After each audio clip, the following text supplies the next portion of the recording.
Hi everyone, welcome back to Mohammed Hussain YouTube channel. This is Mohammed Hussain Naikar. ಈ ವಿಡಿಯೋದಲ್ಲಿ ನಾವು second PUC English grammar ನ passive form ಅನ್ನುವಂತಹ topic ಅನ್ನ discuss ಮಾಡ್ಲಿಕ್ಕೆ ಹೋಗ್ತಾ ಇದೀವಿ. Very important topic. ಇದಕ್ಕೆ ಕೆಲವೊಬ್ರು ಪ್ಯಾಸಿವ್ ವೈಸ್ ಅಂತ ಕೂಡ ಕರೀತಾರೆ.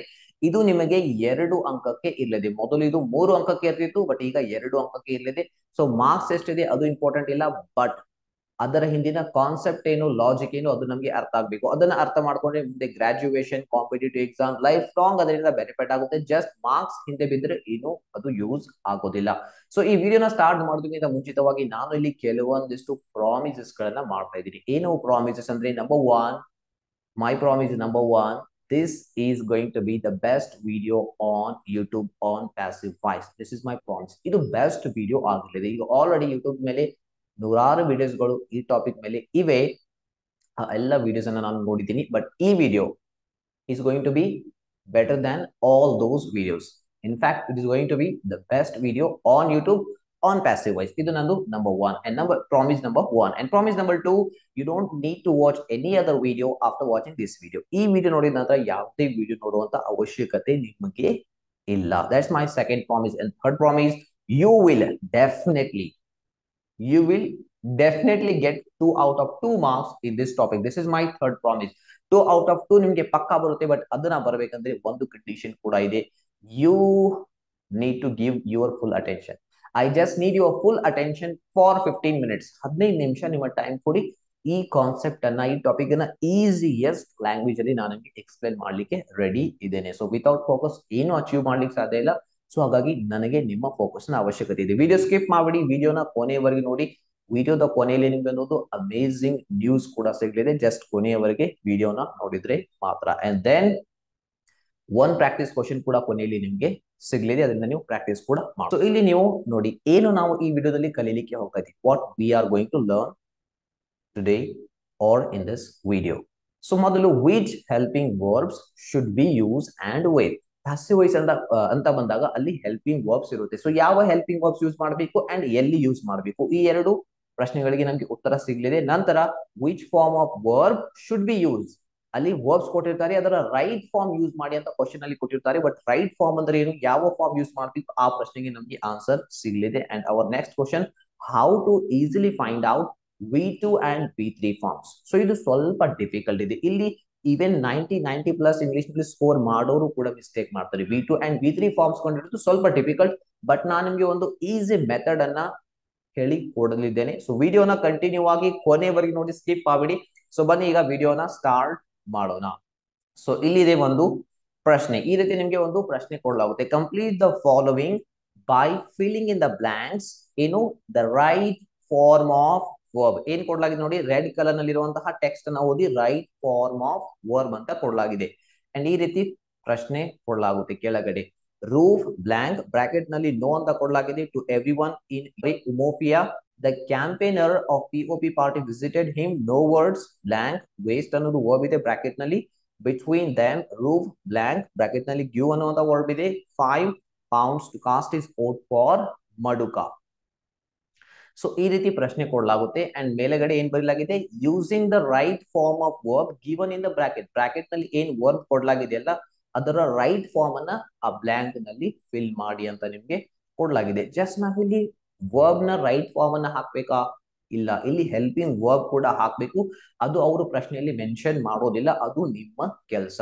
ಸೊ ಹಾಗಾದ್ರೆ ಇಲ್ಲಿ ಇದು ನೋಡಿ 3 ಅಂಕದ ಪ್ರಶ್ನೆ. ಇದನ್ನ 2023 ಅಲ್ಲಿ ಕೇಳಲಾಗಿತ್ತು. 3 ಅಂಕದ ಪ್ರಶ್ನೆ ಇದು ಇತ್ತು. ಬಟ್ ಈ ವರ್ಷ ನಿಮ್ಗೆ 2 ಅಂಕಕ್ಕೆ ಇಲ್ಲಿದೆ. ಸೊ 3 ಅಂಕ ಇದೆ, ನಮ್ಗೆ 2 ಅಂಕ ಬರುತ್ತೆ, ಅದು ಬೇರೆ ಇರುತ್ತೆ ಅಂತ ಅನ್ಕೋಬೇಡಿ. ಸೇಮ್ ಕ್ವಶನ್ ಇರುತ್ತೆ. ಸೊ ಇಲ್ಲಿ ನೀವು ಪ್ರಾಕ್ಟೀಸ್ ಮಾಡಿದ್ರೆ ಒಂದು ಕ್ವಶನ್ ಎಕ್ಸ್ಟ್ರಾ ಪ್ರಾಕ್ಟೀಸ್ ಆದಂಗೆ ಆಗುತ್ತೆ ಅಷ್ಟೇ. ಸೇಮ್ ಲಾಜಿಕ್, ಸೇಮ್ ಕಾನ್ಸೆಪ್ಟ್, ಏನು ಡಿಫ್ರೆಂಟ್ ಇರೋದಿಲ್ಲ. ಅಲ್ಲಿ ಒಂದು ಬ್ಲಾಂಕ್ ಕಡಿಮೆ ಇರುತ್ತೆ, 2 ವರ್ಬ್ ಕೊಟ್ಟಿರ್ತಾರೆ ಅಷ್ಟೇ, ಮತ್ತೇನು ಡಿಫ್ರೆಂಟ್ ಇರೋದಿಲ್ಲ. ಸೊ ಈಗ ನಮ್ಮ ಮೊದಲನೇ ಪ್ರಶ್ನೆ ಏನು, which helping verbs should we use here. ಇಲ್ಲಿ ನಾವು ಯಾವ ಹೆಲ್ಪಿಂಗ್ ವರ್ಬ್ ಅನ್ನ ಯೂಸ್ ಮಾಡಬೇಕು. ಮತ್ತೆ ಹೇಳ್ತಾ ಇದ್ದೀನಿ, ಐ ರಿಪೀಟ್, ಇಲ್ಲಿ ಕ್ವಶನ್ ಅಲ್ಲಿ ಯಾವ ಹೆಲ್ಪಿಂಗ್ ವರ್ಬ್ ಯೂಸ್ ಮಾಡಬೇಕು ಅದು ಅವರು ಮೆನ್ಷನ್ ಮಾಡಿಲ್ಲ, ಬಟ್ ನೀವು ಯೂಸ್ ಮಾಡಲೇಬೇಕು. ಮಾಡಲಿಲ್ಲ ಅಂದ್ರೆ 0 ಮಾರ್ಕ್ಸ್.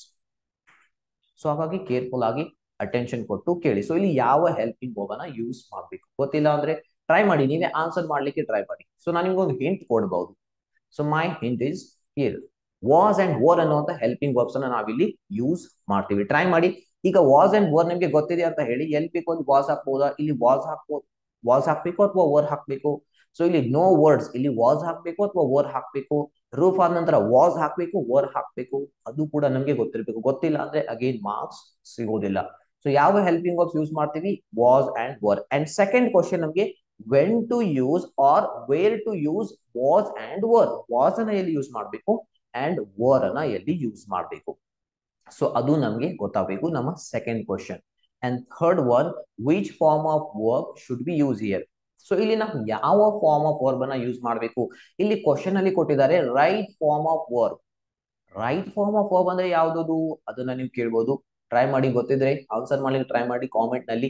ಸೊ ಇಲ್ಲಿ ನಾನು ನಿಮ್ಗೆ ಹಿಂಟ್ ಕೂಡ ಕೊಡ್ತಾ ಇದ್ದೀನಿ. ಇಲ್ಲಿ ರೈಟ್ ಫಾರ್ಮ್ ಆಫ್ ವರ್ಬ್ ಅಂದ್ರೆ past participle form of verb. ಅದಕ್ಕೆ ನಾವು V3 ಅಂತ ಕೂಡ ಕರಿತೀವಿ. ಸೊ ಹಾಗಾದ್ರೆ ನಿಮ್ಗೆ ನೋ ಅಂತ ಒಂದು ವರ್ಬ್ ಇದೆ, ಇದರ V3 ಗೊತ್ತಿದೆಯಾ? ಅಂಡ್ ವೇಸ್ಟ್ ಅನ್ನುವಂತ ವರ್ಬ್ ಇದೆ, ಇದರ V3 ಗೊತ್ತಿದೆಯಾ? ಅಂಡ್ ಗಿವ್ ಅನ್ನುವಂತ ವರ್ಬ್ ಇದೆ, ಇದರ V3 ನಿಮ್ಗೆ ಗೊತ್ತಿದೆಯಾ? V3 ಗೊತ್ತಿದ್ರೆ, ಅಥವಾ ಪಾಸ್ಟ್ ಪಾರ್ಟಿಸಿಪಲ್ ಫಾರ್ಮ್ ಅಂತ ಕೂಡ ಕರಿತೀವಿ, ಅದು ಗೊತ್ತಿದ್ರೆ ಮಾತ್ರ ನಿಮ್ಗೆ ಇಲ್ಲಿ 2 ಔಟ್ ಆಫ್ 2 ಬರೋದು. ಸೊ ಅದು ಸ್ವಲ್ಪ ಡಿಫಿಕಲ್ಟ್ ಇದೆ ಅಂತ ನಾನು ಬಿಗಿನಿಂಗ್ ನಲ್ಲಿ ಹೇಳಿದೆ. ಬಟ್ ಈ ವಿಡಿಯೋದಲ್ಲಿ ನನಗೆ how to easily find out V2 and V3 forms ಅದನ್ನು ಕೂಡ ಕಲಿಸ್ಲಿಕ್ಕೆ ಹೋಗ್ತಾ ಇದ್ದೀನಿ. ಸೊ ಈ 4 ಪ್ರಶ್ನೆಗಳಿಗೆ ನಮ್ಗೆ ಆನ್ಸರ್ ಸಿಕ್ಕರೆ 2 ಔಟ್ ಆಫ್ 2 ಪ್ರತಿಯೊಬ್ಬರಿಗೂ ಬರಲೇಬೇಕು. 7 ಲ್ಯಾಕ್ ಸ್ಟೂಡೆಂಟ್ಸ್ ಎವ್ರಿ ಇಯರ್ ಕರ್ನಾಟಕದಲ್ಲಿ ಸೆಕೆಂಡ್ PUC ಎಕ್ಸಾಮ್ ಅನ್ನ ಬರೀತಾರೆ. ಆರ್ಟ್ಸ್ ಆಗಿರ್ಲಿ, ಸೈನ್ಸ್ ಆಗಿರ್ಲಿ, ಕಾಮರ್ಸ್ ಆಗಿರ್ಲಿ, ಯಾವುದೇ ಸ್ಟ್ರೀಮ್ ನ ವಿದ್ಯಾರ್ಥಿ ಆಗಿರ್ಲಿ, ಅವರು ಇಂಗ್ಲಿಷ್ ಪೇಪರ್ ಬರದೇ ಬರೀತಾರೆ. So 7 lac out of 7 lac students ಎಲ್ಲರೂ ಕೂಡ 2 ಔಟ್ ಆಫ್ 2 ಮಾರ್ಕ್ಸ್ ಈ ಟಾಪಿಕ್ ನಲ್ಲಿ ತಗೊಳ್ಳೇಬೇಕು. ಈ ವಿಡಿಯೋನ ಪ್ರಾಪರ್ ಆಗಿ ಎಂಡ್ ವರೆಗೆ ನೋಡಿದ್ರೆ. ಸೊ ಬನ್ನಿ ಈಗ ವಿಡಿಯೋನ ನಾವು ಕಂಟಿನ್ಯೂ ಮಾಡೋಣ. ಸೊ ಇದು ನಮ್ಮ ಪ್ರಶ್ನೆ ಇತ್ತು, ನೋಡ್ಬೋದು ನೀವು. Roof blank. ಈಗ ಆಲ್ರೆಡಿ ನಾನು ಒಂದ್ಸಲ ಓದಿದ್ದೀನಿ, ನೀವು ಪಾಸ್ ಮಾಡಿ ವಿಡಿಯೋ ಓದ್ಬೋದು. ಸೊ ಈಗ ನಮ್ಮ ಮೊದಲನೇ ಪ್ರಶ್ನೆ ಏನು? So first question is which helping verbs should be use here. ಯಾವ ಹೆಲ್ಪಿಂಗ್ ವರ್ಬ್ಸ್ ಅನ್ನು ನಾವಿಲ್ಲಿ ಬಳಸಬೇಕು? ಸೊ ಅದಕ್ಕೆ answer was and were. So was ನಮಗೆಲ್ಲಿ ಅನ್ಸುತ್ತೋ, ನಮಗೆಲ್ಲಿ ಇಷ್ಟ ಆಗುತ್ತೋ ಅಲ್ಲಿ ಹಾಕ್ಬೋದಾ? ವರ್ ನಮಗೆ ಎಲ್ಲಿ ಮನಸ್ಸು ಬರುತ್ತೋ ಅಲ್ಲಿ ಹಾಕ್ಬೋದು. ಇಲ್ಲ, ಆ ರೀತಿ ಮಾಡಿದ್ರೆ ಮಾರ್ಕ್ಸ್ ಸಿಗೋದಿಲ್ಲ. ಸೊ ಅದಕ್ಕೆ ನೀವೀಗ ಏನ್ ಮಾಡ್ಬೇಕು? ಸೊ ಅದಕ್ಕೆ ನೀವೀಗ when to use was and were, ಈ ಪ್ರಶ್ನೆಗೆ ನಾವು ಆನ್ಸರ್ ಅನ್ನ ಈಗ ಕಂಡುಹಿಡಿಬೇಕು. ಸೊ ಇದನ್ನ ಅರ್ಥ ಮಾಡ್ಕೊಳ್ಳಿಕ್ಕೆ ನಾವು ಇಲ್ಲಿ ಕೆಲವೊಂದು ಪ್ರೋನೌನ್ಸ್ ಗಳನ್ನ ಅರ್ಥ ಮಾಡ್ಕೋಬೇಕಾಗುತ್ತೆ. ಪ್ರೋನೌನ್ಸ್ ಅಂದ್ರೆ ಐ, ಯು, ವಿ, ಶಿ, ಅವುಗಳಿಗೆ ಪ್ರೋನೌನ್ಸ್ ಅಂತ ಕರಿತೀವಿ. ಅವುಗಳ ಜೊತೆಯಲ್ಲಿ ವಾಸ್ ಯಾವುದರ ಜೊತೆಯಲ್ಲಿ ಯೂಸ್ ಮಾಡ್ತೀವಿ, ವರ್ ಯಾವುದರ ಜೊತೆಯಲ್ಲಿ ಯೂಸ್ ಮಾಡ್ತೀವಿ. ಸೊ ನೀವು ಫಾರ್ ಎಕ್ಸಾಂಪಲ್ ನಾನು ನಿಮ್ಗೆ ಇಲ್ಲಿ ತೋರಿಸ್ತೀನಿ ನೋಡಿ. I, you, we, he, she, they ಅಂತ ಇದೆಯಲ್ಲ, ಇವುಗಳಿಗೆ ಪ್ರೋನೌನ್ಸ್ ಅಂತ ಕರಿತೀವಿ. ಬಟ್ ನೀವು ಕೇಳ್ಬಹುದು ಇಲ್ಲಿ ಪ್ರಶ್ನೆಯಲ್ಲಿ ಇಲ್ವೇ ಇಲ್ವಲ್ಲ, ಎಲ್ಲೂ ಐ, ವಿ, ಯು ಅಂತ ಹೇಳಿ ನೀವು ಕೇಳ್ಬಹುದು. ಈ ಪ್ರಶ್ನೆಯಲ್ಲಿ ಇಲ್ಲ. ಸೊ ಇದೇ ರೀತಿ ನೀವು ಮೋಸ ಆಗೋದು. ಯಾವುದೇ ಒಂದ್ ಕ್ವಶನ್ ತೋರಿಸಿ ಈ ಟೆಕ್ನಿಕ್ಸ್ ಅಪ್ಲೈ ಮಾಡಿ ಅಂದ್ರೆ ವರ್ಕ್ ಆಗೋದಿಲ್ಲ. ಬಟ್ ಈ ಕ್ವಶನ್ ಅಲ್ಲಿ ಐ, ವಿ ಇಲ್ಲ. ಬಟ್ ಬೇರೆ ಕ್ವಶನ್ಸ್ ನಾನು ಚೆಕ್ ಮಾಡಿದ್ದೀನಿ ಪ್ರೀವಿಯಸ್ ಇಯರ್ ಕ್ವಶನ್ ಪೇಪರ್ಸ್ ಅಲ್ಲಿ ಇಟ್, ಐ, ವಿ ಅನ್ನುವಂತಹ ಪ್ರೋನೌನ್ಸ್ ಗಳು ಕೂಡ ಕೊಡಲಾಗಿದೆ. ಸೊ ಅವಾಗ ನಿಮ್ಗೆ ಗೊತ್ತಿರಬೇಕು ಐ ಜೊತೆಯಲ್ಲಿ ವಾಸ್ ಯೂಸ್ ಮಾಡಬೇಕು ಅಥವಾ ವರ್ ಯೂಸ್ ಮಾಡಬೇಕು, ವಿ ಜೊತೆಯಲ್ಲಿ ವಾಸ್ ಯೂಸ್ ಮಾಡಬೇಕು ಅಥವಾ ವರ್ ಯೂಸ್ ಮಾಡಬೇಕು, ಅದು ನಿಮ್ಗೆ ಗೊತ್ತಿರಬೇಕು. ಸೊ ಎಕ್ಸಾಕ್ಟ್ಲಿ ಅದನ್ನ ನಾವೀಗ ಇಲ್ಲಿ ಕಲೀಲಿಕ್ಕೆ ಹೋಗ್ತಾ ಇದೀವಿ. ಫಸ್ಟ್ ಕ್ವಶನ್ ಗೆ ಆನ್ಸರ್ ಸಿಕ್ತು, ವಿಚ್ ಹೆಲ್ಪಿಂಗ್ ವರ್ಬ್ ನಾವು ಯೂಸ್ ಮಾಡಬೇಕು, ವಾಸ್ ಅಂಡ್ ವರ್. ಸೊ ಈಗ ಪ್ರಶ್ನೆ ಬರುತ್ತೆ when to use was and were. Was ಯಾವಾಗ ಬಳಸಬೇಕು ಅಂಡ್ ವರ್ ಯಾವಾಗ ಬಳಸಬೇಕು. ಇಲ್ಲಿ ಐ ಜೊತೆಯಲ್ಲಿ ನಾವು ವಾಸ್ ಅನ್ನುವಂತಹ ಹೆಲ್ಪಿಂಗ್ ವರ್ಬ್ ಅನ್ನ ಯೂಸ್ ಮಾಡ್ತೀವಿ. ನಂತರ ಅದರ ಕೆಳಗಡೆ ಬನ್ನಿ, ಹಿ, ಶಿ, ಇಟ್ ಅಂತ ಇದೆ. ಸೊ ಇಲ್ಲಿ ನೀವು ನೋಡಬಹುದು ಹಿ ಜೊತೆಯಲ್ಲಿ ವಾಸ್ ಅನ್ನ ಯೂಸ್ ಮಾಡ್ತೀವಿ, ಅದರ ಕೆಳಗಡೆ ಇರುವಂತಹ ಶಿ ಜೊತೆಯಲ್ಲಿ ವಾಸ್ ಅನ್ನ ಯೂಸ್ ಮಾಡ್ತೀವಿ, ಅಂಡ್ ಇಟ್ ನ ಜೊತೆಯಲ್ಲಿ ಕೂಡ ನಾವು ವಾಸ್ ಅನ್ನ ಯೂಸ್ ಮಾಡ್ತೀವಿ. ಸೊ ಈ 4ರ ಜೊತೆಯಲ್ಲಿ ವಾಸ್ ಅನ್ನ ಯೂಸ್ ಮಾಡ್ತೀವಿ. ಸೊ ಒಂದ್ಸಲ ನನ್ನ ಜೊತೆಯಲ್ಲಿ ಪ್ರಾಕ್ಟೀಸ್ ಮಾಡಿ. I was, he was, she was, it was. ಈ ರೀತಿ ಒಂದ್ 2 ಸಲ ನೀವು ಮನೆಯಲ್ಲಿ ಹೇಳಿದ್ರೆ, ಎಲ್ಲಿ ಕುತ್ಕೊಂಡಿದ್ದೀರಿ ಅಲ್ಲಿ ಕುತ್ಕೊಂಡು ಇದನ್ನ ಹೇಳಿದ್ರೆ ಪ್ರಾಕ್ಟೀಸ್ ಆಗುತ್ತೆ. ಅಂಡ್ ಲೈಫ್ ಲಾಂಗ್ ಇದರಿಂದ ನಿಮ್ಗೆ ಯೂಸ್ ಆಗುತ್ತೆ. ಇಂಗ್ಲಿಷ್, ಸ್ಪೋಕನ್ ಇಂಗ್ಲಿಷ್ ಕಲಿಯುವಾಗ ಕೂಡ ಇದು ಬಹಳ ನಿಮ್ಗೆ ಹೆಲ್ಪ್ ಆಗುತ್ತೆ. ನಂತರ ಯು ಇದೆ, ಅಂಡ್ ಯು ಜೊತೆಯಲ್ಲಿ ನಾವು ವರ್ ಅನ್ನ ಯೂಸ್ ಮಾಡ್ತೀವಿ. ಸೊ ಇಲ್ಲಿ ವಿ ಮೊದಲು ನೋಡೋಣ. ವಿ ಜೊತೆಯಲ್ಲಿ ವರ್ ಅನ್ನ ಯೂಸ್ ಮಾಡ್ತೀವಿ. ನಂತರ ಯು ಇದೆ, ಯು ಜೊತೆಯಲ್ಲಿ ವರ್ ಅನ್ನ ಯೂಸ್ ಮಾಡ್ತೀವಿ. ಯು ಇದೆ, ಇಲ್ಲಿ ಯು ಅಂದ್ರೆ ನೀನು, ನೀವು, ಎರಡು ಮೀನಿಂಗ್ ಅನ್ನ ಕೊಡುತ್ತೆ. ಒಬ್ಬ ವ್ಯಕ್ತಿಗೆ ಹೇಳುವಾಗ ನೀನು, ಅವಾಗ ಯು ಯೂಸ್ ಮಾಡಬಹುದು. ನೀವು ಅಂತ ಹೇಳುವಾಗ ಕೂಡ ನೀವು ಇಂಗ್ಲಿಷ್ ನಲ್ಲಿ ಯು ಅನ್ನೋದೇ ಸೇಮ್ ವರ್ಡ್ ಅನ್ನ, ಸೇಮ್ ಪ್ರೋನೌನ್ ಅನ್ನ ಯೂಸ್ ಮಾಡಬಹುದು. ಸೊ ಇಲ್ಲಿ ಯು ಜೊತೆಯಲ್ಲಿ ವರ್ ಯೂಸ್ ಆಗುತ್ತೆ, ದೇ ಜೊತೆಯಲ್ಲಿ ವರ್ ಯೂಸ್ ಆಗುತ್ತೆ. ಸೊ ಇದು ಕ್ಲಿಯರ್ ಆಯ್ತಾ? I was, he was, she was, it was, we were, you were, they were, you were. Simple. So ಇಷ್ಟು ನೀವು ಒಂದೆರಡು ಸಲ ಹೇಳಿ ಮುಗೀತು. ಸೊ ನಮ್ಗೆ ಗೊತ್ತಾಯ್ತು ಇವುಗಳ ಜೊತೆಯಲ್ಲಿ ವಾಸ್ ಅಂಡ್ ವಾರ್ ಎಲ್ಲಿ ಯೂಸ್ ಮಾಡಬೇಕು. ಈಗ ಕ್ವಶನ್ ಗೆ ಬರೋಣ ನಾವು. ಕ್ವಶನ್ ನೋಡಿ, ರೂಫ್ ಅಂತ ಇದೆ. ಸೊ ಇಲ್ಲಿ IVU ಏನಿಲ್ಲ. ರೂಫ್ ಅನ್ನೋದು ಒಬ್ಬ ವ್ಯಕ್ತಿಯ ಹೆಸರು. ಸೊ ಒಬ್ಬ ವ್ಯಕ್ತಿ ಹೆಸರು ಬಂದಾಗ ಏನ್ ಮಾಡೋದು? ಸೊ ಅದೇ ರೀತಿ ಇಲ್ಲಿ ಬನ್ನಿ, ನೋ ವರ್ಡ್ಸ್. ಇಲ್ಲಿ ವರ್ಡ್ಸ್ ಅನ್ನೋದು ಒಂದು ನೌನ್. ಈ ರೀತಿ ನೌನ್ ಬಂದಾಗ ವಾಸ್ ಯೂಸ್ ಮಾಡಬೇಕು ಅಥವಾ ವರ್ ಯೂಸ್ ಮಾಡಬೇಕು, ಅದನ್ನ ಯಾವ ರೀತಿ ಕಂಡು ಹಿಡಿಯುದು? ಎಸ್, ಅದಕ್ಕೂ ಕೂಡ ಸೊಲ್ಯೂಷನ್ ಇಲ್ಲಿದೆ. ಸೊ ವಿಡಿಯೋನ ಕಂಟಿನ್ಯೂ ಆಗಿ ನೋಡಿ, ಫೋಕಸ್ಡ್ ಆಗಿ ನೋಡಿ, ಅಂದಾಗ ಮಾತ್ರ ಅರ್ಥ ಮಾಡ್ಕೊಳ್ಳಿಕ್ಕೆ ಸಾಧ್ಯ. ಸೊ ಇಲ್ಲಿ ನಾವು ಸಿಂಗ್ಯುಲರ್ ಅಂಡ್ ಪ್ಲೂರಲ್ ನೌನ್ ನ ಕಾನ್ಸೆಪ್ಟ್ ಅನ್ನ ಅರ್ಥ ಮಾಡ್ಕೋಬೇಕಾಗುತ್ತೆ. ಸಿಂಗ್ಯುಲರ್ ಅಂದ್ರೆ ಏನು? ನಿಮ್ಮೆಲ್ಲರಿಗೂ ಗೊತ್ತೇ ಇದೆ. ಸಿಂಗ್ಯುಲರ್ ಅಂದ್ರೆ ಸಿಂಗಲ್, ಒಂದು. ಸೊ ನೀವು ಹೇಳೋದನ್ನ ಕೇಳಿರ್ಬೋದು, ನಾನು ಸಿಂಗಲ್ ಇದ್ದೀನಿ, ಅವ್ನು ಸಿಂಗಲ್ ಇದ್ದಾನೆ, ಅವಳು ಸಿಂಗಲ್ ಇದ್ದಾಳೆ. ಸೊ ಸಿಂಗ್ಯುಲರ್ ಅಂದ್ರೆ ಸಿಂಗಲ್.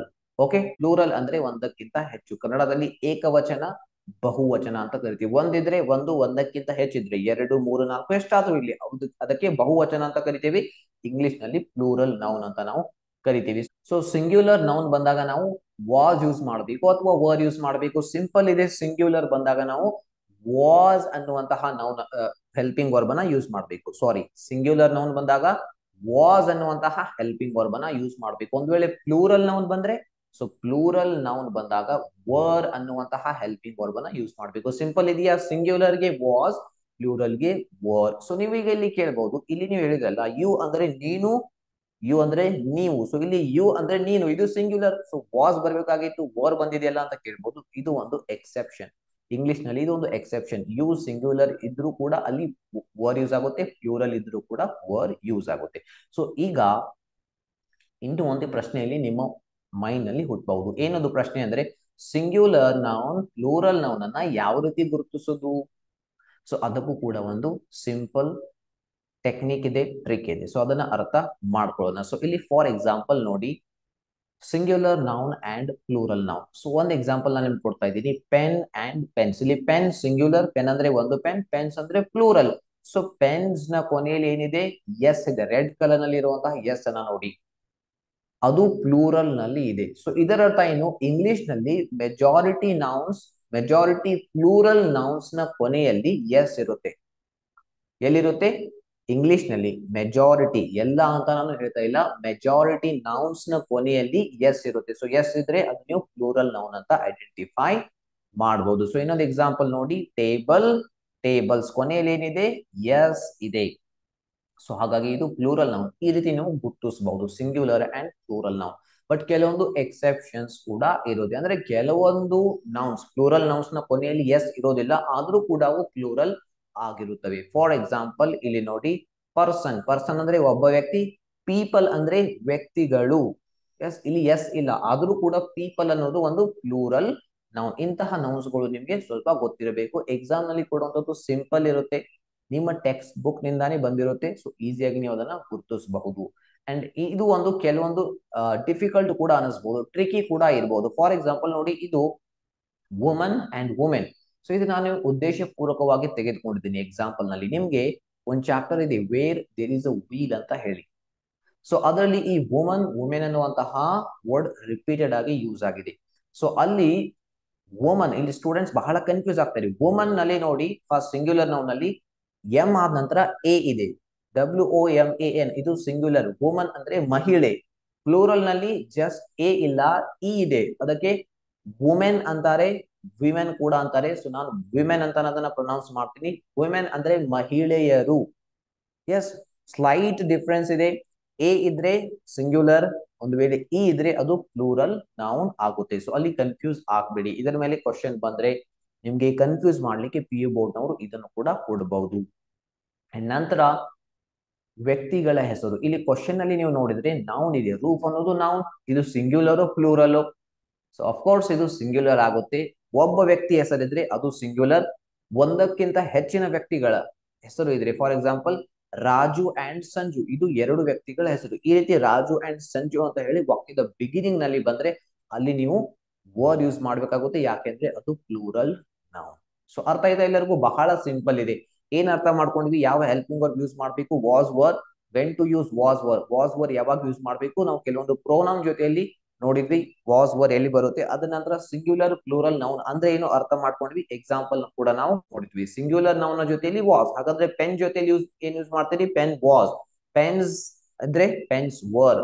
ಅದೇ ರೀತಿ person was, people were, woman was, women var, Raju was, Raju and Sanju var. Simple ಆಗಿ ಅರ್ಥ ಆಯ್ತಾ? ಈ ಕಾನ್ಸೆಪ್ಟ್ ನೀವು ಅರ್ಥ ಮಾಡ್ಕೋಬೇಕು. ಈಗ very important question, very important question. ಈಗ ನಾನು ಓನ್ಲಿ ನಿಮ್ಗೆ was and were helping verb ಅನ್ನ ಟೀಚ್ ಮಾಡ್ತಾ ಇದ್ದೀನಿ. ಇಂಗ್ಲಿಷ್ ನಲ್ಲಿ ನೋಡಿ ಬಹಳ ಹೆಲ್ಪಿಂಗ್ ವರ್ಬ್ಸ್ ಇವೆ, 2025 ಹೆಲ್ಪಿಂಗ್ ವರ್ಬ್ಸ್ ಗಳು ಇವೆ. ಸೊ ಇವೇ ಹೆಲ್ಪಿಂಗ್ ವರ್ಬ್ಸ್ ಯೂಸ್ ಮಾಡ್ಬೇಕಾ ಅಂತ ನೀವು ಕೇಳಬಹುದು.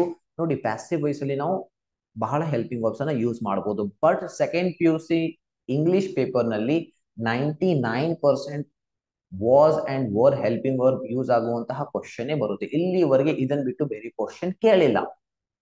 ಸೊ ನೀವು ಜಸ್ಟ್ ವಾಸ್ ಅಂಡ್ ವರ್ ಹಾಕಿ ಮಾಡಬಹುದು. ಹಾಗಾದ್ರೆ ನಿಮಗೆ only was and were helping verb ಅನ್ನ ಹೇಳ್ತಾ ಇದ್ದೀನಿ. So am, is, are, have been, has been, will be ಬಹಳ ಹೆಲ್ಪಿಂಗ್ ವರ್ಬ್ ಇವೆ. ಬಟ್ ಅದರ ಮೇಲೆ ನಿಮಗೆ ಪ್ರಶ್ನೆ ಬರುವಂತ ಚಾನ್ಸಸ್ ಓನ್ಲಿ 1% ಇದೆ.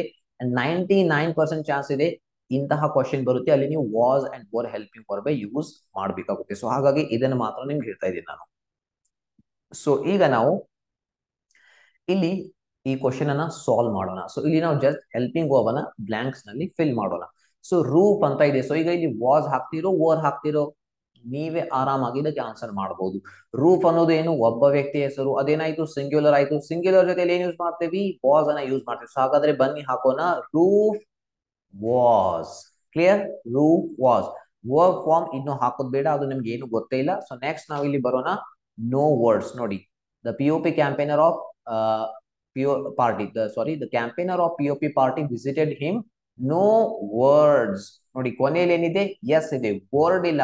ವರ್ಡ್ಸ್ ಅಂದ್ರೆ ಶಬ್ದಗಳು. ಇದು ಪ್ಲೂರಲ್ ಆಯ್ತು. ಪ್ಲೂರಲ್ ನೌನ್ ಜೊತೆಯಲ್ಲಿ ಏನ್ ಯೂಸ್ ಮಾಡಬೇಕು? ವರ್ ಅನ್ನುವಂತ ಹೆಲ್ಪಿಂಗ್ ವರ್ಬ್. ಸೊ ಇಲ್ಲಿ ನಾವು ಹಾಗಾದ್ರೆ ವರ್ ಅನ್ನುವಂತಹ ಹೆಲ್ಪಿಂಗ್ ವರ್ಬ್ ಹಾಕೋಣ. ನಂತರ ಬನ್ನಿ ರೂಫ್. ರೂಫ್ ಅನ್ನೋದೇನು? ಒಬ್ಬ ವ್ಯಕ್ತಿ ಹೆಸರು, ಸಿಂಗ್ಯುಲರ್. ವಾಸ್ ಹಾಕ್ಬೇಕು ಅಥವಾ ವರ್ ಹಾಕ್ಬೇಕು? ಸಿಂಪಲ್, ವಾಸ್ ಹಾಕ್ಬೇಕು. ಇಲ್ಲಿದೆ, ಕಲ್ತಿದ್ದೇವಿ, ರೂಫ್ ವಾಸ್. ಸೊ ಇಲ್ಲಿವರೆಗೆ ಎಲ್ಲರಿಗೂ ಕ್ಲಿಯರ್ ಆಯ್ತು. ಎಸ್, ಅರ್ಧ ಕ್ವಶನ್ ನಮ್ದೀಗ ಸಾಲ್ವ್ ಆಯ್ತು. ಜಸ್ಟ್ ಇನ್ನೂ ಅರ್ಧ ಇದೆ. ಸೊ ಅದನ್ನ ನಾವೀಗ ಅರ್ಥ ಮಾಡ್ಕೊಳ್ಳೋಣ. ಅರ್ಥ ಆಗಿದೆ ಅಂತ ಅನ್ಕೋತೀನಿ. ಅರ್ಥ ಆಗ್ತಾ ಇದ್ರೆ ವಿಡಿಯೋ ಲೈಕ್ ಮಾಡಿ. ಸೊ ಬನ್ನಿ ಈಗ ಕಂಟಿನ್ಯೂ ಮಾಡೋಣ. ಸೊ ಇಲ್ಲಿವರೆಗೆ ನಾವು ಏನ್ ಕಲ್ತಿದೀವಿ ಅದನ್ನ ಕ್ವಿಕ್ ರೀಕ್ಯಾಪ್ ಮಾಡ್ಕೊಳ್ಳೋಣ. ಸೊ ಯಾಕಂದ್ರೆ ಸ್ಟೂಡೆಂಟ್ಸ್ ಮರತ್ ಬಿಡ್ತಾರೆ. ಸೊ ಮತ್ತೆ ಅದು ರೀಕ್ಯಾಪ್ ಮಾಡಲಿಲ್ಲ, ರಿವಿಷನ್ ಮಾಡಲಿಲ್ಲ ಅಂದ್ರೆ ಕಾಂಪ್ಲಿಕೇಟೆಡ್ ಅನ್ಸುತ್ತೆ ನಿಮ್ಗೆ. ಸೊ ಫಸ್ಟ್ ನಾವು which helping verbs should be use here. Here ಅಂದ್ರೆ ಪ್ಯಾಸಿವ್ ಕ್ವಶನ್ ಅಲ್ಲಿ. ಸೊ ಯಾವ ಹೆಲ್ಪಿಂಗ್ ವರ್ಬ್ ಯೂಸ್ ಮಾಡಬೇಕು? Was and were. ಅದನ್ನ ನಾವು ಕಲಿತ್ವಿ. ಅಂಡ್ ನಮ್ಮ ಸೆಕೆಂಡ್ ಪ್ರಶ್ನೆ ಆಗಿತ್ತು when to use was and were. Was and were ಅನ್ನ ಎಲ್ಲಿ ಯೂಸ್ ಮಾಡಬೇಕು, ಅದಕ್ಕೆ ನಾವು ಪ್ರೊನೌನ್ ನ ಕಾನ್ಸೆಪ್ಟ್ ಅರ್ಥ ಮಾಡ್ಕೊಂಡ್ವಿ. ನಂತರ ಸಿಂಗ್ಯುಲರ್ ಅಂಡ್ ಪ್ಲೂರಲ್ ನೌನ್ ಈ ಒಂದು ಕಾನ್ಸೆಪ್ಟ್ ಅನ್ನ ಅರ್ಥ ಮಾಡ್ಕೊಂಡ್ವಿ. ಅರ್ಥ ಮಾಡ್ಕೊಂಡು ವಾಸ್ ಅಂಡ್ ವರ್ ಅನ್ನ ಯಾವ ರೀತಿ ಎಲ್ಲಿ ಹಾಕ್ಬೇಕು ಅದನ್ನ ಕಲ್ಕೊಂಡ್ವಿ. Clear?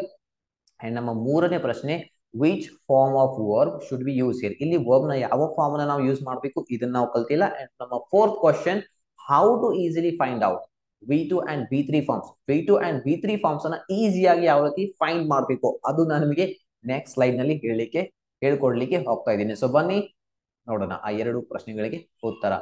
So forms of verbs ಈ ಕಾನ್ಸೆಪ್ಟ್ ಅನ್ನ ಅರ್ಥ ಮಾಡ್ಕೊಳ್ಳಿ. ವಿತಿನ್ 1 ಮಿನಿಟ್ ನಾನು ನಿಮಗೆ ಈಸಿಯಾಗಿ ಸಿಂಪಲ್ ಅಂಡ್ ಸಿಂಪ್ಲೆಸ್ಟ್ ಲ್ಯಾಂಗ್ವೇಜ್ ನಲ್ಲಿ ಎಕ್ಸ್ಪ್ಲೈನ್ ಮಾಡ್ಲಿಕ್ಕೆ ಹೋಗ್ತಾ ಇದ್ದೀನಿ.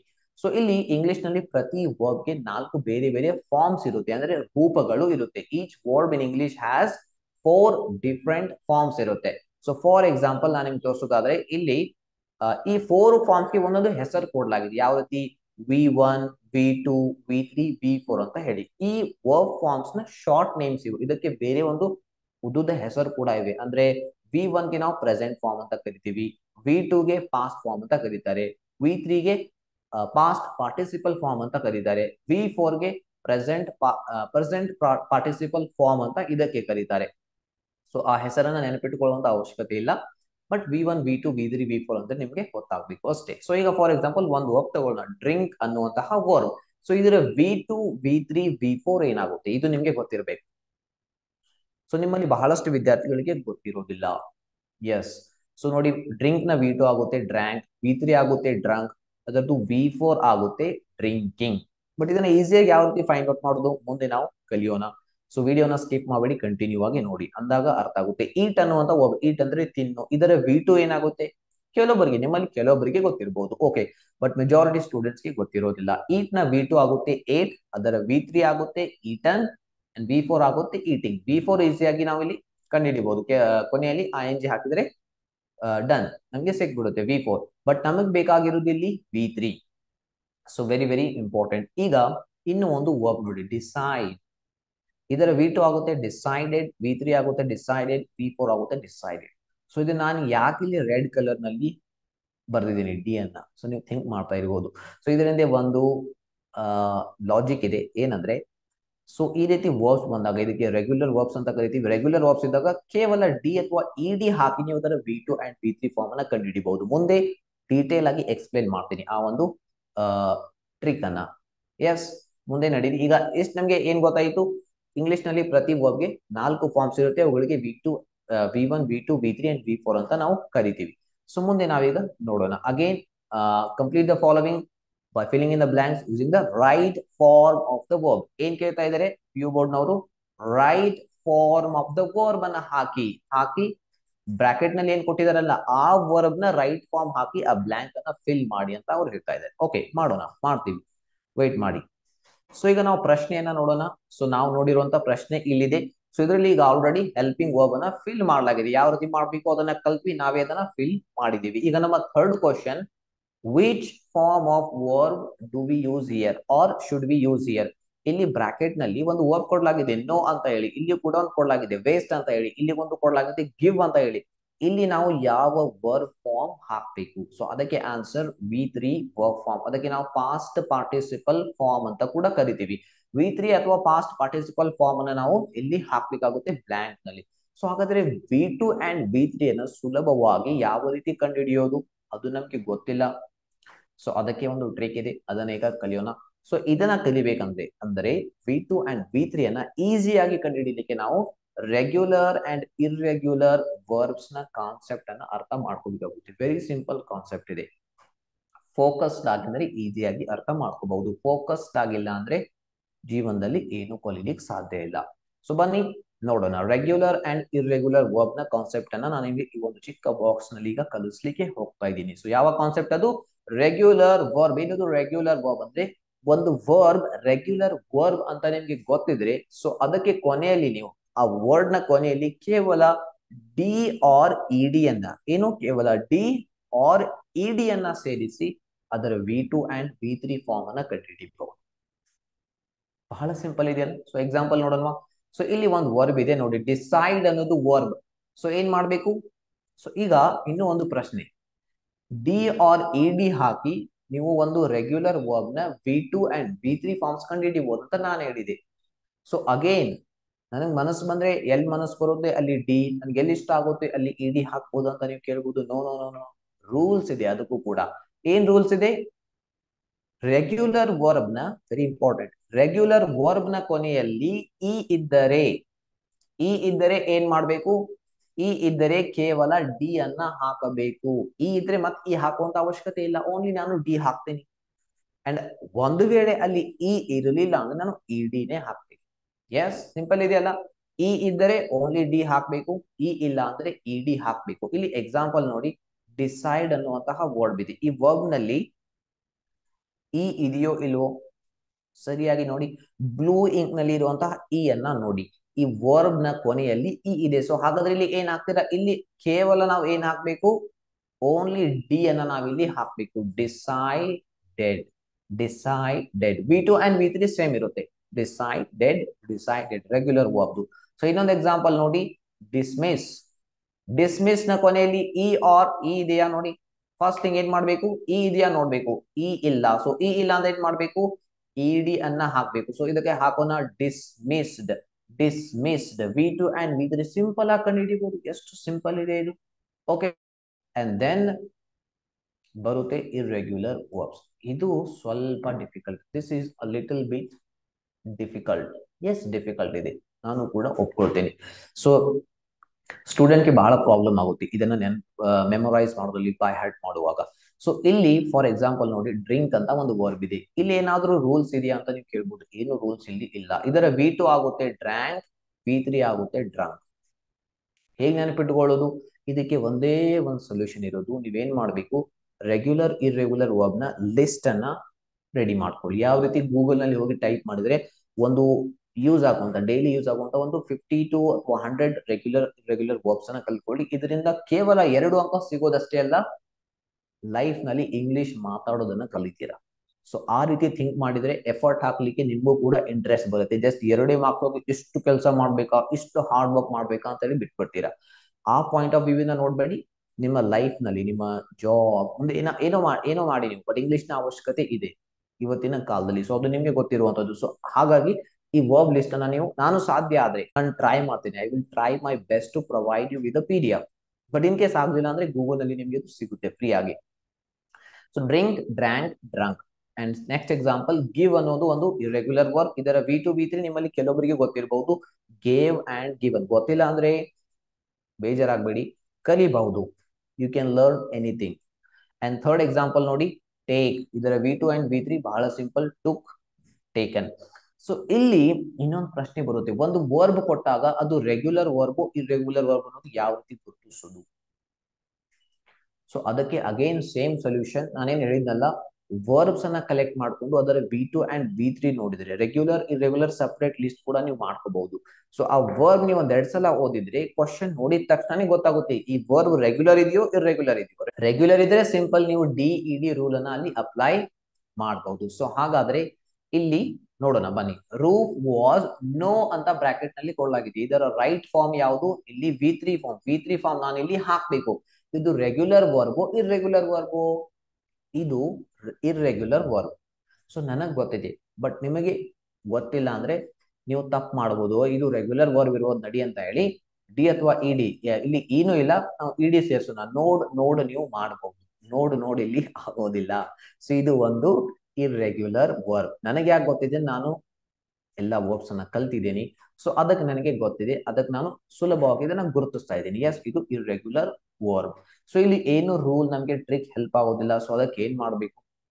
ಗೊತ್ತಿರಬೇಕು. ಇದರ V3 ಫಾರ್ಮ್, ಇದರ V2 ಆಗುತ್ತೆ ನೀವು, ಇದರ V3 ಆಗುತ್ತೆ ನೋ. ನನಗೆ ಗೊತ್ತಿದೆ. ಸೊ ಹಾಗಾಗಿ ನಾನಿಲ್ಲಿ ಹಾಕ್ತಾ ಇದ್ದೀನಿ ರೂಫ್ ವಾಸ್ ನೋನ್. ಬಟ್ ನೀವೇನ್ ಮಾಡ್ಬೇಕು? ಲಿಸ್ಟ್ ಅನ್ನ ರೆಡಿ ಮಾಡ್ಕೊಂಡು ಅದನ್ನ 2-3 ಸಲ ಓದಿ, ಬಹಳ ಹೆಲ್ಪ್ ಆಗುತ್ತೆ. ಅಂಡ್ ಅದರ ನಂತರ ಬನ್ನಿ, the campaigner of POP party visited him. No words were. ಇಲ್ಲಿವರೆಗೆ ನಾವು ಹಾಕಿದೀವಿ. ವರ್ ಯಾಕೆ ಹಾಕಿದೀವಿ ಗೊತ್ತಿದೆ. ಈಗ ವೇಸ್ಟ್ ಅಂತ ಕೊಡಲಾಗಿದೆ, ಇದು ವರ್ಬ್, ಇದು ಒಂದು ನೌನ್ ಕೂಡ ಹೌದು, ಬಟ್ ಇದು ಇಲ್ಲಿ ವರ್ಬ್. ಸೊ ಇಲ್ಲಿ ವೇಸ್ಟ್ ಇದೆಯಲ್ಲ, ಇದು ರೆಗ್ಯುಲರ್ ವರ್ಬೋ ಇರ್ರೆಗ್ಯುಲರ್ ವರ್ಬೋ ಹೇಗ್ ಗುರುತಿಸ್ತೀರಾ? ಸೊ ಅದಕ್ಕೆ ಲಿಸ್ಟ್ ಮಾಡ್ಕೊಂಡು 1-2 ಸಲ ಓದಿದ್ರೆ ಮಾತ್ರ ಗುರುತಿಸ್ಲಿಕ್ಕೆ ಸಾಧ್ಯ ಆಗುತ್ತೆ. ಶಾರ್ಟ್ ಕಟ್ಸ್ ಹಿಂದೆ ಹೋದ್ರೆ ಮಾರ್ಕ್ಸ್ ಇಲ್ಲಿಯೂ ಸಿಗೋದಿಲ್ಲ, ಲೈಫ್ ನಲ್ಲಿ ಇಂಗ್ಲಿಷು ಕಲಿಯೋದಿಲ್ಲ. 0 ಮಾರ್ಕ್ಸ್ ಬಂದ್ರೂ ಕೂಡ ಏನ್ ಹೆಲ್ಪ್ ಆಗೋದಿಲ್ಲ. ಈ ರೀತಿ ಕಲ್ದಾಗ ಮಾತ್ರ ಅದು ಹೆಲ್ಪ್ ಆಗೋದು. ಸೊ ಇಲ್ಲಿ ವೇಸ್ಟ್ ಅನ್ನೋದು ರೆಗ್ಯುಲರ್ ವರ್ಬ್. ನನಗೆ ಗೊತ್ತಿದೆ, ನಾನು ಅದನ್ನ ಓದಿದ್ದೀನಿ, ನೋಡಿದ್ದೀನಿ. ಸೊ ನನಗೆ ಗೊತ್ತಿದೆ. ಸೊ ಹಾಗಾದ್ರೆ ರೆಗ್ಯುಲರ್ ವರ್ಬ್ ಅನ್ನೋದು ಗೊತ್ತಾದ ತಕ್ಷಣ ಏನ್ ಮಾಡ್ಬೇಕು? ಕೊನೆಯಲ್ಲಿ ಇ ಇದೆಯೋ ಇಲ್ವೋ ನೋಡ್ಬೇಕು. ನಾವೀಗ DED ರೂಲ್ ಅಪ್ಲೈ ಮಾಡಿ ಅದರ V3 ಅನ್ನ ಕಂಡುಹಿಡಿತೀವಿ. ಸೊ ಕೊನೆಯಲ್ಲಿ ಇ ಇದೆಯಾ? ಎಸ್, ಇ ಇದ್ರೆ ಓನ್ಲಿ ಡಿ ಹಾಕ್ಬೇಕು. ಸೊ ಹಾಗಾದ್ರೆ ಇಲ್ಲಿ ಡಿ ಹಾಕಿದ್ರೆ ಏನಾಗುತ್ತೆ? Wasted. So no words were wasted between them. So again, roof was give ಅಂತ ಇದೆ. give ಅನ್ನೋದು ರೆಗ್ಯುಲರ್ ಇರ್ರೆಗ್ಯುಲರ್? give ಅನ್ನೋದು ಇರ್ರೆಗ್ಯುಲರ್ ವರ್ಬ್. ಇದರ V3 ಫಾರ್ಮ್ ಆಗುತ್ತೆ given. ಇಲ್ಲಿ ಕೆಳಗಡೆನೂ ಕೂಡ ನಾನು ಕೊಟ್ಟಿದ್ದೆ, give, gave, given. ಸೊ ಇಲ್ಲಿ ನಾನು ಕೊಟ್ಟಿದ್ದೀನಿ, ಬಟ್ ಎಕ್ಸಾಮ್ ನಲ್ಲಿ ಆನ್ಸರ್ ಈ ರೀತಿ V2 V3 ಫಾರ್ಮ್ಸ್ ಕೊಟ್ಟಿರೋದಿಲ್ಲ. ನಿಮ್ಗೆ ಗೊತ್ತಿರಬೇಕು. Roof was given 5 pounds to cast his vote for Maduka. So ಈ ರೀತಿ ನೀವು ಸಾಲ್ವ್ ಮಾಡಿದ್ರೆ 2 ಔಟ್ ಆಫ್ 2 ನಿಮ್ಗೆ ಪಕ್ಕಾ ಸಿಗುತ್ತೆ. ಅಂಡ್ ಲೈಫ್ ನಲ್ಲಿ ಇಂಗ್ಲಿಷ್ ಕಲಿತೀರಾ. ಸೊ ನಂಬಿ, ನಾನು ಬಹಳಷ್ಟು ವಿದ್ಯಾರ್ಥಿಗಳಿಗೆ ಇಂಗ್ಲಿಷ್ ನ ಕಲ್ಸಿದ್ದೀನಿ. ಈ ಇರ್ರೆಗ್ಯುಲರ್ ವರ್ಬ್ಸ್ ನ ಒಂದು ಟಾಪಿಕ್ ಸ್ವಲ್ಪ ಡಿಫಿಕಲ್ಟ್ ಆಗುತ್ತೆ, ಬಟ್ ಎಫರ್ಟ್ ಆಗಿದ್ರೆ ಲೈಫ್ ನಲ್ಲಿ ಬಹಳ ಹೆಲ್ಪ್ ಆಗುತ್ತೆ. ಓಕೆ, ನನ್ನ ಎಕ್ಸ್ಪೀರಿಯನ್ಸ್ ಇಂದ ನಿಮ್ಗೆ ಹೇಳ್ತಾ ಇದ್ದೀನಿ. ಮುಂದೆ ಏನ್ ಮಾಡ್ತಿರೋದು ನಿಮಗೆ ಬಿಟ್ಟಿದ್ದು. ಬಟ್ ನೋಡಿ, ನೀವು ಆ ಶಾರ್ಟ್ ಕಟ್ಸ್ ವಿಡಿಯೋದ ಏನ್ ನೋಡ್ತಾ ಇದ್ರಿ, ಅದರಿಂದ ನಿಮ್ಗೆ ಇದನ್ನ ಸಾಲ್ವ್ ಮಾಡ್ಲಿಕ್ಕೆ ಆಗುತ್ತಾ? ಇಂಪಾಸಿಬಲ್. ಮಾರ್ಕ್ಸ್ ನಿಮ್ಗೆ ಬರೋದೇ ಇಲ್ಲ. ಸೊ ಇಷ್ಟು ಲಾಜಿಕ್ ನಿಮ್ಗೆ ಗೊತ್ತಿರಬೇಕು. ನಾನು ಆದಷ್ಟು ಸಾಧ್ಯವಾದಷ್ಟು ಸಿಂಪ್ಲಿಫೈ ಮಾಡ್ಲಿಕ್ಕೆ ಟ್ರೈ ಮಾಡಿದೀನಿ, ಬಟ್ ಎಲ್ಲಿ ಡಿಫಿಕಲ್ಟ್ ಇದೆಯೋ ಅದಕ್ಕೆ ಸೊಲ್ಯೂಷನ್ ಕೂಡ ನಿಮ್ಗೆ ಕೊಟ್ಟಿದ್ದೀನಿ. ಸೊ ಇದು ನಮ್ದು ಆಯ್ತು. ನಾವೇನ್ ಮಾಡಿದ್ವಿ? ಹೆಲ್ಪಿಂಗ್ ವರ್ಬ್ ಅನ್ನ ಮೊದಲು ಹಾಕಿದ್ವಿ, ನಂತರ ವರ್ಬ್ ನ V3 ಫಾರ್ಮ್ ಅನ್ನ ಹಾಕಿದ್ವಿ. ಸೊ ಒಂದ್ಸಲ ನಾವು ಕ್ವಿಕ್ ಆಗಿ ಇದನ್ನ ರೀಕ್ಯಾಪ್ ಮಾಡೋಣ. ಏನ್ ಮಾಡಿದ್ವಿ ಇಲ್ಲಿವರೆಗೆ? ಮೊದಲು ನಾವು which helping verb do we use here or should we use here? Use here. ಯಾವ ಹೆಲ್ಪಿಂಗ್ ವರ್ಬ್ ನ ಯೂಸ್ ಮಾಡಬೇಕು? was and were. And number 2, when to use was and were. was ಅನ್ನ ಯಾವಾಗ ಯೂಸ್ ಮಾಡಬೇಕು, were ಅನ್ನ ಯಾವಾಗ use ಮಾಡಬೇಕು? ಅದಕ್ಕೆ ನಾವು ಸಿಂಗ್ಯುಲರ್ ಅಂಡ್ ಪ್ಲೂರಲ್ ನೌನ್ ನ ಕಾನ್ಸೆಪ್ಟ್ ಅನ್ನ ಅರ್ಥ ಮಾಡ್ಕೊಂಡ್ವಿ. ಅಂಡ್ ಥರ್ಡ್ ಕ್ವಶನ್ ಬಂದು which form of verb should we use here? ಯಾವ ಫಾರ್ಮ್ ಆಫ್ ವರ್ಬ್ ಅನ್ನ ನಾವಿಲ್ಲಿ ಯೂಸ್ ಮಾಡಬೇಕು? ಅದಕ್ಕೆ answer V3 or past participle form ಅಂತ ಕೂಡ ಕರಿತೀವಿ. ಸೊ ಆ ಕಾನ್ಸೆಪ್ಟ್ ಅನ್ನ ನಾವು ಅರ್ಥ ಮಾಡ್ಕೊಂಡ್ವಿ. ಅಂಡ್ ನಮ್ಮ fourth question, how to easily find out V2 and V3 forms? ಇದಕ್ಕೆ ನಾವು ರೆಗ್ಯುಲರ್ ಅಂಡ್ ಇರ್ರೆಗ್ಯುಲರ್ ವರ್ಬ್ ನ ಕಾನ್ಸೆಪ್ಟ್ ಅನ್ನ ಕಲ್ಕೊಂಡ್ವಿ. ರೆಗ್ಯುಲರ್ ವರ್ಬ್ ಇದ್ರೆ ಈಸಿಯಾಗಿ V2 and V3 form ಕಂಡುಹಿಡಿಬಹುದು. Irregular ಇದ್ರೆ ಸ್ವಲ್ಪ ಕಷ್ಟ. ಅದಕ್ಕೆ ಸೊಲ್ಯೂಷನ್ ಏನಿದೆ? ರೆಗ್ಯುಲರ್ ಅಂಡ್ ಇರ್ರೆಗ್ಯುಲರ್ ವರ್ಬ್ ನ ಲಿಸ್ಟ್ ಅನ್ನ ಗೂಗಲ್ ನಲ್ಲಿ ಸರ್ಚ್ ಮಾಡಿ ತೆಗೆದುಕೊಂಡು ಒಂದೆರಡು ಸಲ ಅದನ್ನ ಓದಿ. ಎಕ್ಸಾಮ್ ನಲ್ಲಿ ಬಹಳ ಹೆಲ್ಪ್ ಆಗುತ್ತೆ. ಸೊ ಇಷ್ಟು ನಾವು ಕಲ್ತಿದ್ದೇವೆ. ಸೊ ಇಷ್ಟು ಬಂದ್ರೆ ನಿಮ್ಗೆ ಈಸಿಯಾಗಿ ಈ 4 ಪ್ರಶ್ನೆಗೆ ನಿಮ್ಗೆ ಆನ್ಸರ್ ಮಾಡ್ಲಿಕ್ಕೆ ಬಂದ್ರೆ ಈಸಿಯಾಗಿ ಈ ಟಾಪಿಕ್ ನಲ್ಲಿ 2 ಔಟ್ ಆಫ್ 2 ನೀವು ಸ್ಕೋರ್ ಮಾಡಬಹುದು. ಈ ವಿಡಿಯೋದ ಬಿಗಿನಿಂಗ್ ನಲ್ಲಿ ನಾನು ನಿಮ್ಗೆ ಹೇಳಿದ್ದೆ ಕೊನೆಯಲ್ಲಿ ನಿಮ್ಗೊಂದು ಪ್ರಾಕ್ಟೀಸ್ ಕ್ವಶನ್ ಸಿಗುತ್ತೆ ಅಂತ ಹೇಳಿ, ಅಂಡ್ ಒಂದು ಗುಡ್ ನ್ಯೂಸ್ ಕೂಡ ಇದೆ ಅಂತ ನಾನು ನಿಮ್ಗೆ ಹೇಳಿದ್ದೆ. ಸೊ ಇಲ್ಲಿವರೆಗೆ ನೀವು ಈ ವಿಡಿಯೋನ ನೋಡಿದಿರಿ ಅಂತ ನೀವು ಒಬ್ಬ ಸೀರಿಯಸ್ ಸ್ಟೂಡೆಂಟ್ ಆಗಿದ್ದೀರಿ. ಸೊ ನೀವು ಡೆಫಿನೆಟ್ಲಿ ಸೆಕೆಂಡ್ PUC ಇಂಗ್ಲಿಷ್ ಅಲ್ಲಿ 90+ ಮಾಡ್ತೀರಾ. ಯಾರು ಫೋಕಸ್ಡ್ ಇಲ್ವೋ, ಸೀರಿಯಸ್ ಆಗಿಲ್ವೋ, ಸೊ ಅವರು ಅಷ್ಟು ಸ್ಕೋರ್ ಮಾಡ್ಲಿಕ್ಕೆ ಸಾಧ್ಯನೇ ಇಲ್ಲ. ಸೊ ಆ ಗುಡ್ ನ್ಯೂಸ್ ಕ್ವಶನ್ ಬಂದು ಇಲ್ಲಿದೆ, ನಿಮ್ಮ ಪ್ರಾಕ್ಟೀಸ್ ಕ್ವಶನ್. ಇದು ನಿಮ್ಮ practice question. The guard dismiss full stop it. ನೋಡಿ, ಇಟ್ ಬಂತಲ್ಲ? Yes. Blank decide to offer the criminal a pension. They fixed the pension of 600 francs. This announced to the prisoner. So ಇದರ answer ಅನ್ನ comment ನಲ್ಲಿ type ಮಾಡಿ. Only answer ಅನ್ನ type ಮಾಡಿ. Okay, video ಇಷ್ಟ ಆಗಿದ್ರೆ ಲೈಕ್ ಮಾಡಿ, ಅಂಡ್ ಇದು ಯೂಟ್ಯೂಬ್ ನಲ್ಲಿ ನಿಮ್ಗೆ ಬೆಸ್ಟ್ ವಿಡಿಯೋ ಅನ್ಸಿದ್ರೆ ಕಾಮೆಂಟ್ ನಲ್ಲಿ ಟೈಪ್ ಮಾಡಿ, this is the best video on YouTube on passive voice ಅಂತ ಹೇಳಿ. ವಿಡಿಯೋನ ಕೊನೆವರೆಗೆ ನೋಡಿದ್ದಕ್ಕಾಗಿ ನಿಮ್ಮೆಲ್ಲರಿಗೂ ಧನ್ಯವಾದಗಳು.